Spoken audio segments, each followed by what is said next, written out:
Is it spring yet? No, not quite. We have about 23 days left of winter to contend with before spring officially arrives.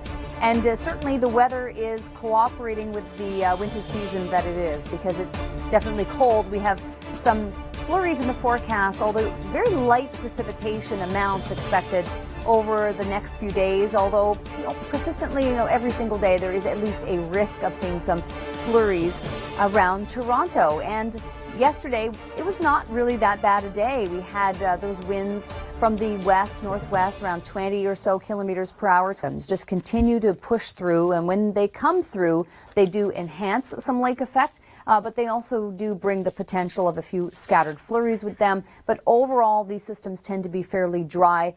The air is very cold over the Great Lakes. See, there's another one coming through. Out in advance of it, the winds are from the southwest. Behind it, from the northwest. I mentioned the snow belts. Some of these areas can see between 5 and 10 centimeters of snow, the northwest wind. So areas like, we've put Exeter on the map here, but you're up toward Bayfield, Goderich, Kincardine, and even Owen Sound stand to see maybe some snowfall from those lake effect bands coming in off Lake Huron and Georgian Bay. 7-day forecast in Toronto. Again, we talked about stepping it down day by day so that by Friday, the end of the work week, we're back into the mid-teen wind chills. And then it's not so bad for Saturday, Sunday. Interesting note, though, the long range. By the time we get to Monday, Tuesday, and Wednesday, it looks like there's a significant low-pressure system developing in the southern U.S. that will be making its way up the U.S. eastern seaboard. At this point, it does appear to be cold enough to bring us some significant snow early next week.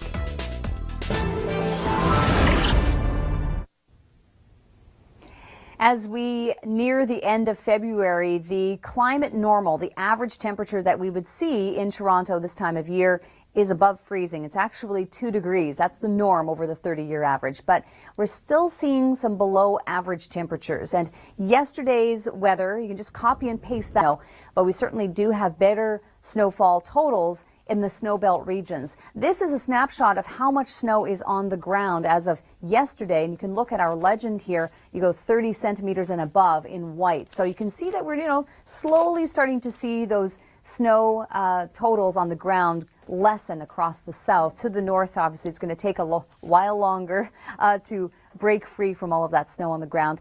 In terms of how to dress for these conditions, because the temperatures, again, needed with those types of wind chills, and we have a series of clippers that are moving through.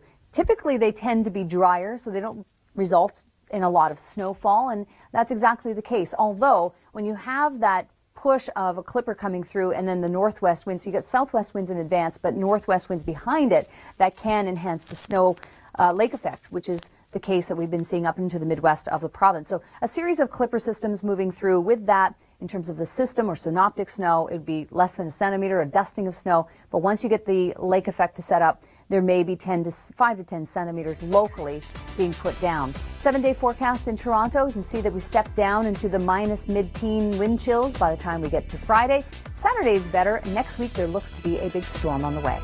This weather's... So the temperatures, it's cold, but it's not that bad until we get to the end of the week.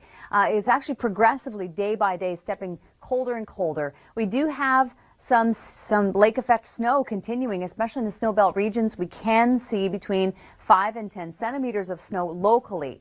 Now, across most of southern Ontario, we would be talking about some scattered flurries at best. A couple of systems, actually a few systems, moving across Atlantic Canada this upcoming week and bringing some snowfall, but clipper systems moving through Ontario aren't going to bring much, save for some light flurry activity, except for the snow squalls further to the north and west of Toronto.